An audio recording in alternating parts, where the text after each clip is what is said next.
guys, this is Nadya Andreeva, the author of Happy Belly Guide. And today we have a very special guest as part of the Happy Belly interview series. And we're going to talk a little bit about Happy Belly and a lot about mindset and how it relates to the way we heal our body. So today's guest is one of my close friends, a person that I actually know outside of the computer, which doesn't happen that often in our online world. And she's also an amazing woman who went through a lot in her life, has learned a lot through her body, and now is communicating what she's learned to the world and to all women that she meets in her life. Egan is a certified health coach. She's the author of the book Healthy Girl's Guide to Breast Cancer. And the book is a part memoir and a part guide revealing all true story of cancer in this country with a healthy twist. Christine is also a mother of vibrant kids, 3 of them, right? That's right. And she lives not too far in New York. Christine, one of the things that I definitely want to talk about, besides healthy digestion, is how did you come up with this idea of Healthy Girl's Guide to Breast Cancer?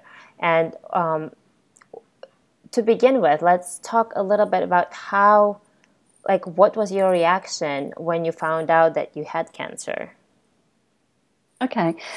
Well, thank you so much for having me, Nadya. And I love being able to talk about breast and breast health and how to stay healthy. So thanks for asking me to speak.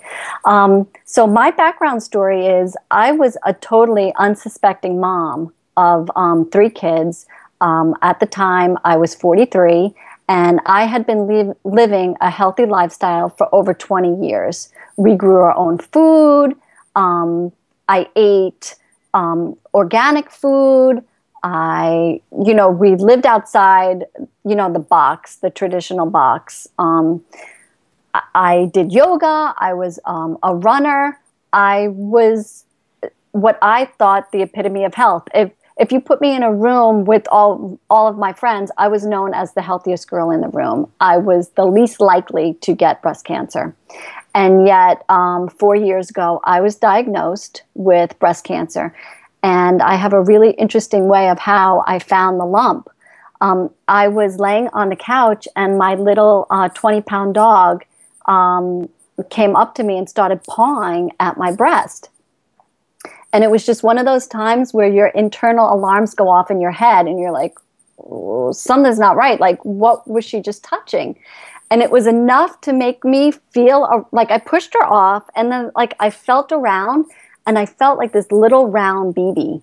Mm-hmm. And I had breastfed all 3 of my kids. So to me, it almost felt like a clogged breast milk duct. And I really didn't think much of it. And I had been kickboxing at the time, and I had just upped my weights. So I thought it was like a muscle or a clogged duct. I didn't think much of it. And I went from mammogram within the month, and the mammogram did not pick anything up. So when I was finished with the mammogram, the woman said, "Oh, you're all clear." And I was like, "Oh, thank God." And I also had a prescription at the same time for an ultrasound because my breasts are so dense. I had gotten an ultrasound one other time. So I left the mammogram room and went directly into the ultrasound room. And that's when they found the lump. And I was just totally floored as to being diagnosed with cancer because it was the farthest thing from my mind. So I guess the response of a person who is healthy, who puts so much time and effort into maintaining health, in supporting the body, and then finding out that in a way your body betrayed you. It got sick. And yes. I see a lot of that in women when their digestion doesn't work the way it's supposed to. They have migraines, or they have PMS or hormonal issues. it feels like our body is betraying us, so we get angry at the body. What was your reaction? Well, okay. So I just want to start off, and I say this in my book, I love my breasts. I mean, I always loved my breast. Like as a teenager, I loved my breast. And my breast fed 3 kids. I mean, my first child was breastfed till about 9 months. My second child, my daughter, was solely breastfed for a year. And then my third child was breastfed for like 3 to 4 months. Mm-hmm. And so these breasts were not only something that I loved, but they were a form of nourishment for 3 of my kids. And I loved my body. Like, I mean, like most women, of course, there were things that I'd pick at here and there, blah, blah, blah. But this body had just run a half marathon like 3 months prior to my diagnosis. So this was a machine. This was, this was not like, a body that just sat on the couch. Like this was a working machine. It created 3 kids. It fed 3 kids. I was running. It was really hard to give my body compassion and be okay with what was going on. And once I made that mindset of loving my body, being non-judgmental about my body, all of a sudden the things that I hated about my thighs went out the window when I was diagnosed, because it was like, how could I not fall in love with my body for what it's done and put all that other stuff out the window? Yeah. And I think for some women, it's going to be like, I'm so with you, Christine. And for some, it's going to be like, how the hell is that possible? So tell me a little bit about the internal dialogue that was happening, because I think a lot of us are going from one extreme to another one. They're like, I'm going to write a love letter to my body. You've done so much to me. And then the body is not doing what we expect it to do. And it's like, I hate you. You're the worst piece of shit. How can you do that to me? What was your internal dialogue? Well, to be quite honest, it's a daily struggle. Like I don't pick up on the negativity until I hear other people. Mm-hmm. So meaning, I feel as though I'm really good to my body, and I feel as though when I look in the mirror, I give compassion and I'm happy for what is there. But I don't realize how good I am until I hear other women complaining about themselves. And it hurts me when I hear other people. But as it relates to me, when I was diagnosed, it's almost like a switch that has to be turned on. And it was like a choice. I made a choice to be happy and be grateful on a daily basis. And it's something that, it's like an exercise. I mean, the more you do it, the better you become. Time on task. Yep. Time on task for being nice to yourself. And I had a lot of tools that I used along the way, and I talk about that in the book. I kept a gratitude journal, and every day I would write down at least 3 things that I was grateful for that day.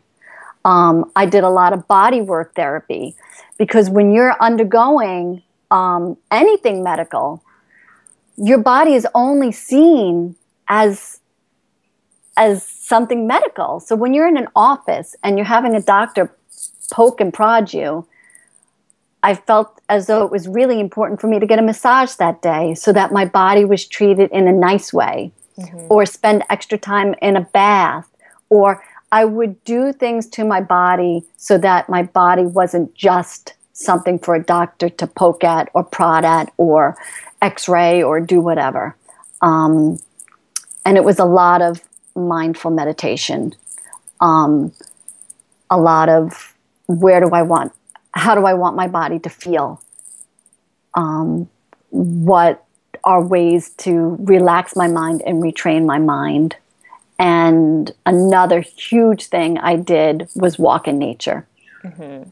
So all those things combined, like it's not just one thing that I'm doing, it was lots of things on a daily basis to help me give my body compassion, give my body rest, give my body loving, positive attitude toward itself instead of this whole being really mad at my body. How could this cancer have grown? How did my body let me down? I had to let go of all that. Yeah, and I think what you're saying about your journey with cancer is going to apply to anyone going through any physical condition. And I think retraining the mind is a huge piece of it, because we choose the thoughts that we engage in. We can't control the thoughts that come in, but we choose whether we engage with them or not. And works in nature is an incredible tool for basically probably anyone, whether they're healthy or unhealthy. It's an incredible thing. Yes. So let's talk a little bit about the belly part of it, because I think it's an important part for any person, whether they're trying to heal or whether they're trying to maintain good energy. What does a happy belly mean for you? Well, a happy belly means one that is not anxious, because that whole anxious fear is always in my belly. Like that whole fearful part, especially undergoing any treatment. Any of that fear regarding a doctor's office or regarding even calling a doctor's office to make the appointment or awaiting a test result, any kind of test result. You know that fear that I'm talking about, that fear that's deep in your belly that you can, literally take over your life. Yeah. So the main ways that I keep my belly happy, especially even now during any fearful situations, are huge breathing techniques. And simple ones. I'm talking about just being able to keep 2 feet on the ground and doing deep belly breathing as opposed to chest breathing. And it might be just as simple as me putting one hand on my belly and one hand on my chest and making sure that the hand on my belly is the one that's rising, not the hand on my chest. And I do a lot of meditation around that breathing. So if I'm sitting in a doctor's office awaiting for my name to be called, I will literally sit in the chair with my 2 feet on the ground, one hand on my belly, one hand on my chest, deep breathing, and then bringing myself to a calm, peaceful place, remembering deep in my soul, deep in my cells, what that feeling feels like, and then bring me there. And I just wrote a blog post recently about, we had done a Harry Potter marathon weekend, and we had watched all the Harry Potters. And I used that whole mindset that he used when he called upon his Patronus, when he was in a fearful situation. So at my last doctor's appointment, I sat in the waiting room and I called upon this imaginary Patronus while I was sitting in the waiting room.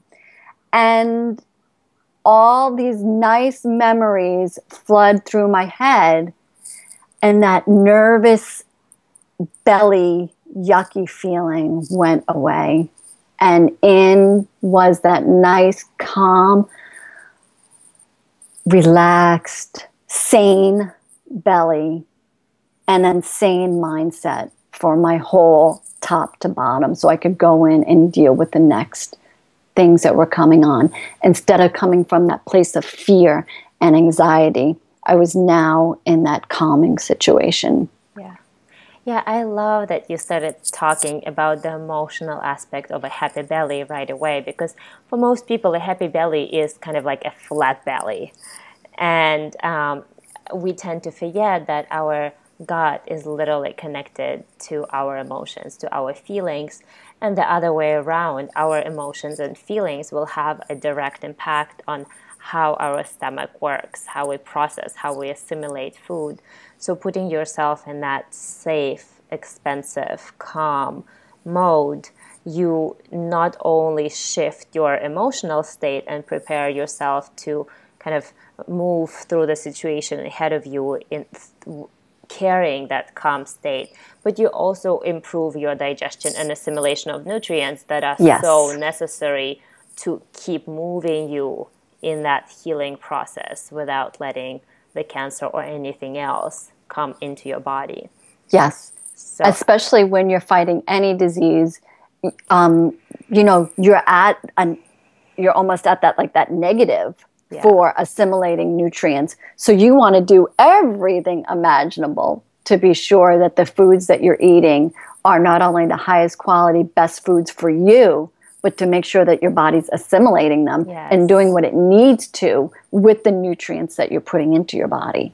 Yeah, and while you're saying all this, the image that I got in front of my eyes was, if we have a little furnace, a little fire, and we're trying to protect it, because if it turns off, we're going to be cold, we're not going to have nutrients, we're not going to be able to keep our body vital. So we want to protect this furnace with whatever way we can. No negative emotions are let in, no stress, no bad food. We're protecting it. And that's what you did by calming your nervous system. Yes. Yeah, I love this too. Yeah. Yes. Well, the other huge thing that I did was rest. Mm-hmm. So in order to keep that belly happy and to keep my mind happy, a huge part of my day was resting. It was not running at 1,000,000 miles an hour, and it was not doing everything. But you do like to run. Yes, I do like to run. But the point was, maybe I was running 3 miles as opposed to the 6 miles, but I was still tuning into my body and listening to what it wanted and respected my body's ability to heal. And in order for your body to heal, you need to be able to rest. Yes, 100%. I love that. And I think it's a good lesson for a lot of women who think that the only time to rest is the time when it's dark and everyone else is in bed, and then they can rest. Well, it's really funny, Nadya, because to me, when I wrote that in my book, I was just writing what I did about the whole resting. I mean, I had 3 kids. I hired babysitters to watch my kids on days that I had treatment so that I could come home and rest and do what my body needed to do.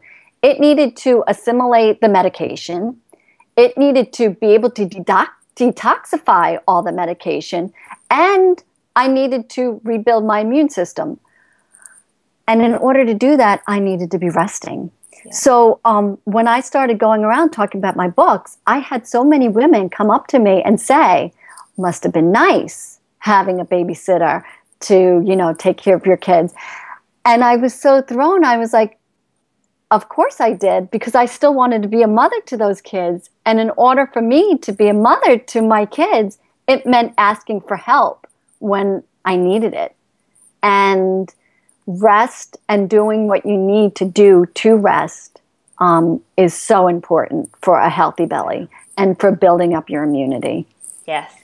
Whenever we're tired, our digestion turns off. And the same way we can build the strong immunity.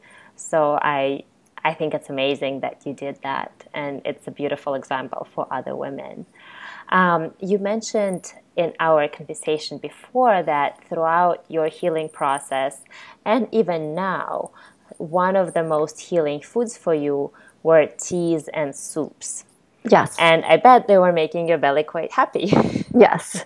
So I would make a very basic vegetable soup. Bone broths are extremely healing. So I would make a bone broth with either chicken bones or beef bones once a week. And then I would just continually make soups with that broth. But I'm talking simple. I'm talking, whatever vegetables were in season at that time went into a soup. And then that soup was made and then kept in the refrigerator. And it was easy for me to heat up. And it was easy to digest, and it was easy to get different herbs in the soups. And it was a great way to keep up with greens that were so needed at that time for my body to build up immunity. and to help fight the cancer. So it was a great way for me to get vegetables in, for me to have a healing, soothing food, and for me to get those herbs in. Yeah.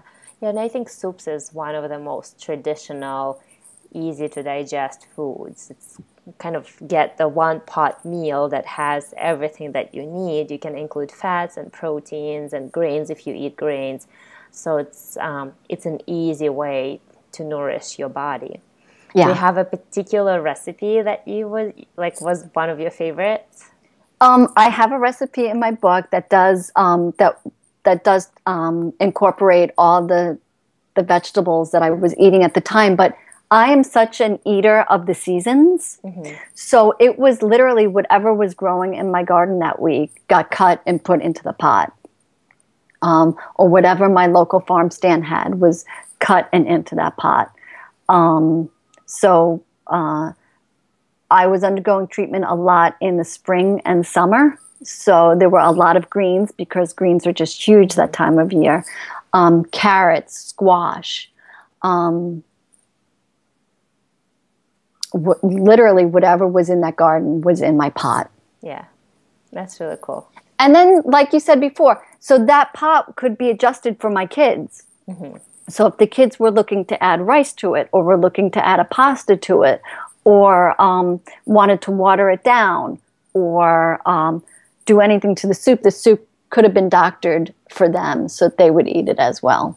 Yeah, and I think soup also can be made more dense or kept the way it is. And how I do it, if I make a vegetable soup and I want to add a little bit of density, I'll just add a few spoons of hummus to it. Or I'll add guacamole to it, or soak some kale chips in it, or just adding like some ground up yeast. Like you can dress up the soup the same way you can dress up the salad. So that's why soups is one of the favorite foods for me too. What are some of the foods that you noticed throughout your healing practice and throughout your practice as a health coach that did not make your belly happy? Like, no place. Okay. So once I was tuned into my body and what my body wanted and craved prior to cancer, but I am a warrior about it now. I hate to say it, but it's true. I know what foods work for me and what foods don't. And I will admit to everybody and anyone, there are times when I eat foods that are not right for my belly, and I know it, and I need to be okay with it and move on. So as much as I try to eat, the things that work best for me, there are times when I eat things that aren't good for me, but I know what my body's reaction is going to be to it. So I enjoy it and move on. Yeah. So I guess you eating it with an understanding of consequences, accepting the consequences, and being able to support your body in reducing them once you eat something. Yes. And then knowing that sometimes the side effects of foods that I don't like is not only immediate, but it can linger to the next day. And it's not even just a physical feeling. Sometimes it's up here. Sometimes I'm more sluggish. Sometimes I'm more angry, or, more short. Sometimes I'm not as creative. So I tune into a lot on how different foods react in my body. Like I said before, I'm an eater of the seasons, and that works well for me. So my body tends to do well when I tune in to what is available from my garden or from my farm different times of year. I like right now, I love sweet potatoes. So like sweet potatoes, I have my beets, I have my potatoes, I do have my kale. Things that are hearty are the things that I am eating this time of year. And of course, there are the things that I'm a mother of three. My three kids eat, well as like my husband and I do, but we are in a real world with real people and real vacations and real parties. And I will use pizza as an example. Pizza is something that does not sit well with me, but it is something that I absolutely love. And so what I'll do is I'll eat, and we'll be at a pizza party, let's say. I'll know, okay, I'm going to enjoy this pizza, but I'm going to have half of a piece. Mm-hmm. And I will allow that half a piece to fill me up and to enjoy the food that I am eating and deal with the consequences later. Meaning, I know what's going to happen to me, and I need to be okay with that, and I need to be able to let that go. Yeah. As much as enjoying a salad, or as much as I'm enjoying making something later for dinner that's really healthy right out of my garden, and know that that is going to nourish me, it's going to keep me grounded, it's going to keep my creative juices going, and it's going to keep me happy and be a nice mom. Yeah. And I think another thing that's important to mention to people listening to the interview is that throughout the period of, for example, following a clean, simple diet, your digestion becomes stronger. So those occasional treats, they are actually being digested in a lot more efficient way. So the consequences, even though they might still happen, they're not as severe as, for example, if you eat them all the time. Yes. Yes. So for example, I don't deal too well with too many nuts, but I love my roasted hazelnuts. And if I do them on an occasional basis, I can digest them quite well. So I think it's a matter of how can you improve your digestion and make it stronger so you can still enjoy those occasional treats without banning the whole food group. Well, I think another huge piece of that is sometimes you need to feel bad so that you can remember, I forgot that I felt like that. Because I like to say I live in a bubble of doing things that I know work so well for me that sometimes when things go awry, I really take gratitude in what I do for myself on a daily basis and how great I feel every day because I choose to put good, nourishing foods in my body. Yeah, that's a good one. So to finish up, if somebody has an issue with their body where it's digestive issues and their stomach is reacting to almost everything that they eat, or whether it's a more serious or dangerous condition, what would be your advice? One thing that the person can take and try tomorrow?